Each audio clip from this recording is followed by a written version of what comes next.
Students, welcome once again. In this video I will discuss about the principle of capacitor, types of capacitor and the capacitance of a parallel plate capacitor.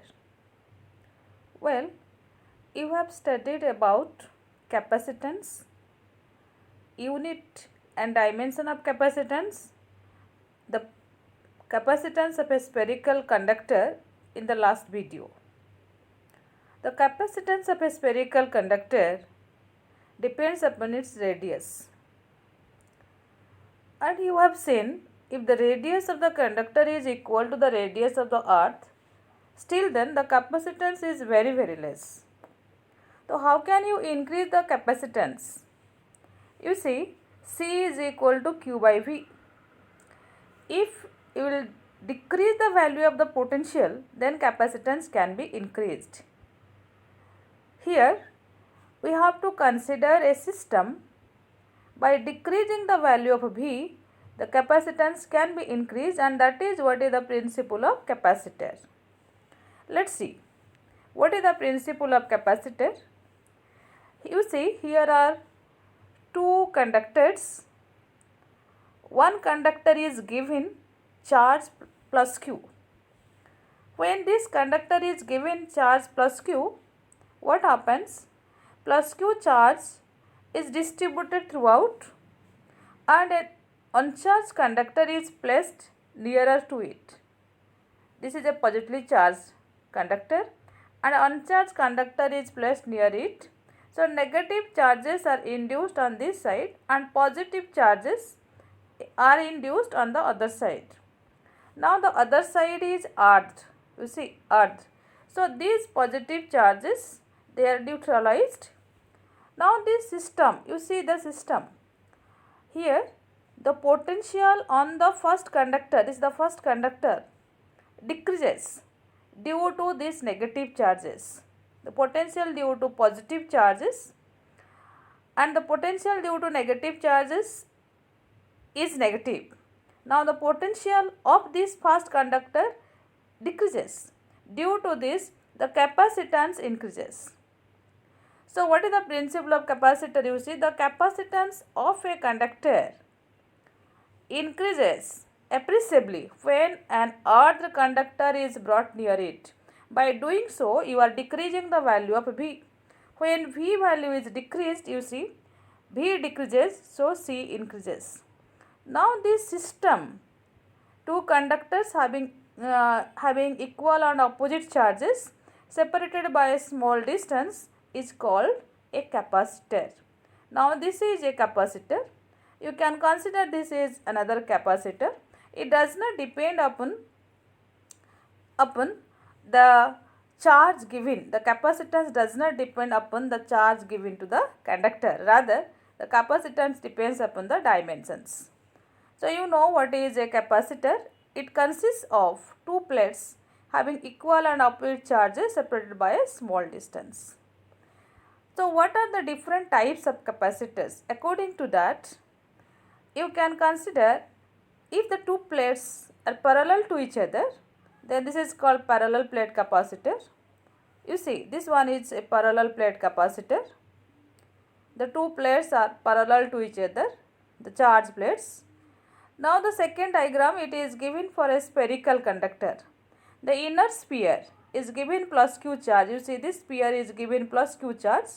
Now negative charges are induced in the inner side of the outer sphere. There is another outer metallic sphere. Now the positive charges are on the outer side, which are neutralized when it is earthed. Now the space between these two, you see this space, this acts as a capacitor. It is called spherical capacitor. Similarly, you can consider cylindrical capacitor also. Okay. Now let's see what is the symbol of a capacitor. Symbol of resistor is like this. Now what is the symbol of a capacitor? The capacitor symbol is, it is given by two parallel lines, equal lines. Okay. and this symbol is used in a circuit to represent the capacitor. Okay, so symbol of capacitor is given by two parallel lines. You see, this is the symbol of SL, this is the symbol of a resistor, and this is the symbol of a cell. Okay, so this is the symbol of capacitor. Now let's find the capacitance of a parallel plate capacitor. Okay, so what is the capacitance of a parallel plate capacitor? The two plates are parallel to each other. What is the charge on the capacitor? It is Q. What is the net charge on the capacitor? It is 0. It is plus Q and minus Q, so the net charge is 0. This Q charge is given to this capacitor. Now what is given? The area of each plate of the capacitor. Okay, so A is the area of each plate of the capacitor. The plates are like this.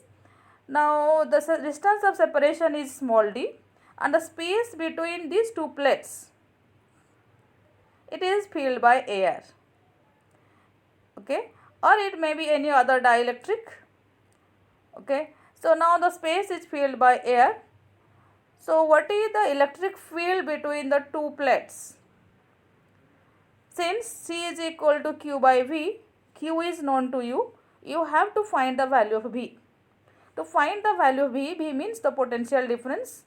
You have to find the electric field between the two plates, and due to a plane sheet, you know the value of the electric field at a distance r. If sigma is the charge density, then the electric field at a point is equal to sigma by 2 epsilon naught. Okay, that you have already determined using Gauss law. So what can you do? Now how can you find the electric field? By knowing the value of charge. Since Q is the charge, sigma is equal to Q by A, it is the surface charge density of each plate.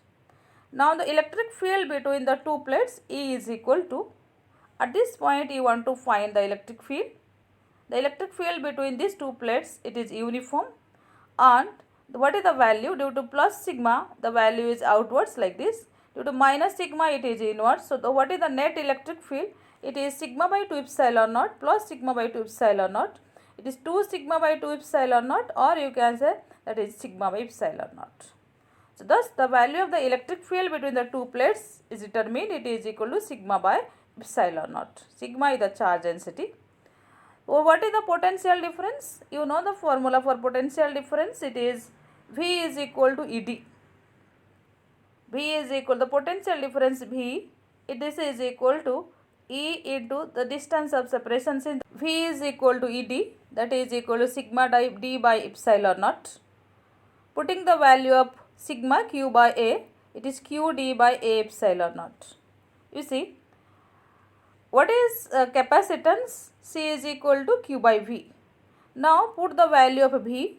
V is equal to Q d by A epsilon naught. Thus it is Q by Q d by epsilon naught. This Q cancel. C is equal to A epsilon naught by D. You know what epsilon naught is. Epsilon naught, it is the permittivity of free space. The space between the two plates is air. That's why here it is coming epsilon naught. That's why the capacitance of a parallel plate capacitor C is equal to A epsilon naught by D, where A area of each plate, epsilon naught is the permittivity of free space, and D the distance of separation between the two plates. Okay, if any other dielectric is placed between the two plates, it is not air or vacuum, then you can say this capacitance C dash is equal to K A epsilon naught by D, where K is the dielectric constant of that medium. Okay, so C dash is equal to K A epsilon naught by D. Thus, the capacitance of a parallel plate capacitor depends upon the dimensions of the plates, area of each plate, and the distance of separation, the dielectric constant of the medium as well. So, C dash is equal to Kc. When a dielectric is placed, the capacitance is increased by k times, where k is the dielectric constant of that medium. Thus C directly proportional to the area, inversely proportional to the distance of separation. It also depends upon the nature of the medium between the two plates. Thus, in this video, we discussed about the principle of capacitor, the symbol, and what is the capacitance of a parallel plate capacitor. Okay.